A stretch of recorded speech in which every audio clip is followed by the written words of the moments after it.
नमस्कार मित्रांनो, तुम्हा सर्वांचं माझ्या यूट्यूब चॅनलवर पुन्हा एकदा खूप खूप आणि मनापासून स्वागत आहे। आजच्या व्हिडिओमध्ये आपण बघूया केंद्रीय कर्मचाऱ्यांसाठी खुश खबर। रक्षाबंधनाच्या मुहूर्तावर महागाई भत्ता वाढीची घोषणा होणार, समोर आली मोठी अपडेट। व्हिडिओला सुरुवात करण्याअगोदर तुम्हाला एक विनंती, चॅनलवर पहिल्यांदाच भेट देत असाल तर चॅनलला सबस्क्राइब करा। चला तर मग सुरू करूया आजच्या व्हिडिओला। देशभरातील लाखो केंद्रीय कर्मचारी सध्या महागाई भत्ता म्हणजेच डीए हाईकच्या पुढील घोषणेची प्रतीक्षा करत आहेत। 7वा वेतन आयोग लागू असतानाच कर्मचाऱ्यांच्या महागाई भत्त्यात वर्षातून 2 वेळा बदल केला जातो। जानेवारी आणि जुलै या 2 महिन्यापासून डीए मध्ये सुधारणा लागू केली जाते।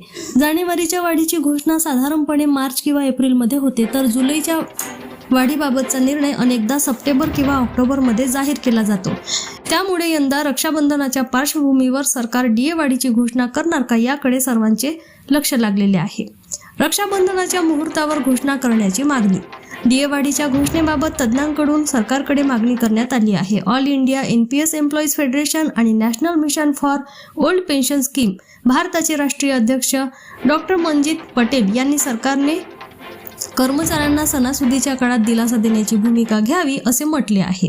त्यांच्या मते सरकार सप्टेंबरच्या सुरुवातीला डीए वाढ जाहीर करण्याचा विचार करत असेल तर रक्षाबंधनाच्या निमित्तानेच त्याची घोषणा केली जाऊ शकते।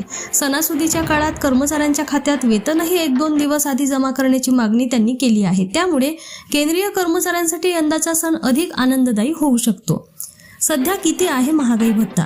केंद्रीय कर्मचाऱ्यांच्या डीए मध्ये याआधी 2% वाढ करण्यात आली होती। त्यानंतर महागाई भत्ता 58% 60% पोहोचला आहे। आता पुढील सुधारणा किती असेल याबाबत विविध अंदाज व्यक्त केले जात आहेत। महागाई भत्त्यातील बदलासाठी ग्राहक किंमत निर्देशांक म्हणजे सीपीआय मधील महागाईचा कल महत्त्वाचा ठरतो।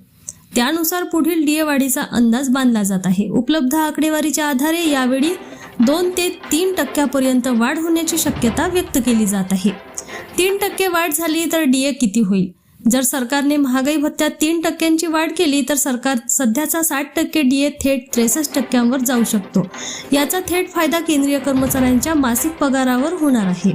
कर्मचाऱ्यांच्या बेसिक सॅलरीनुसार डीए मध्ये होणारी वाढ वेगवेगळी असेल। उदाहरणार्थ, एखाद्या कर्मचाऱ्याची बेसिक सॅलरी 50,000 रुपये असल्यास 3% अतिरिक्त डीए म्हणजे महिन्याला 1500 रुपयांची वाढ होऊ शकते। अर्थात प्रत्यक्ष लाभ कर्मचाऱ्यांच्या बेसिक पे आणि लागू नियमानुसार ठरेल। 8वा वेतन आयोगही चर्चेत। डीए वाढीसोबतच केंद्रीय कर्मचाऱ्यांचे लक्ष 8व्या वेतन आयोगाकडे आहे। नव्या वेतन आयोगाच्या शिफारशी लागू झाल्यानंतर वेतन रचनेत मोठे बदल होण्याची शक्यता आहे। मात्र तोपर्यंत 7व्या वेतन आयोगाच्या नियमानुसारच डीए मध्ये नियमानुसार सुधारणा केली जाणार आहे। त्यामुळे सध्या केंद्रीय कर्मचाऱ्यांसाठी डीए वाढ हीच सर्वात तातडीची अपेक्षा आहे। सरकारकडून अधिकृत घोषणा कधी होते आणि किती टक्के वाढ मंजूर केली जाते याकडे कर्मचाऱ्यांचे लक्ष लागले आहे। सणासुदीच्या काळात मिळू शकतो आर्थिक दिलासा। रक्षाबंधन, ओणम आणि त्यानंतर येणाऱ्या सणांच्या पार्श्वभूमीवर डीए वाढीची घोषणा झाल्यास लाखो केंद्रीय कर्मचारी आणि पेन्शनधारकांना आर्थिक दिलासा मिळू शकतो। मात्र सरकारकडून अधिकृत निर्णय जाहीर होईपर्यंत डीए मध्ये 2 किंवा 3% वाढ निश्चित असल्याचे मानता येणार नाही।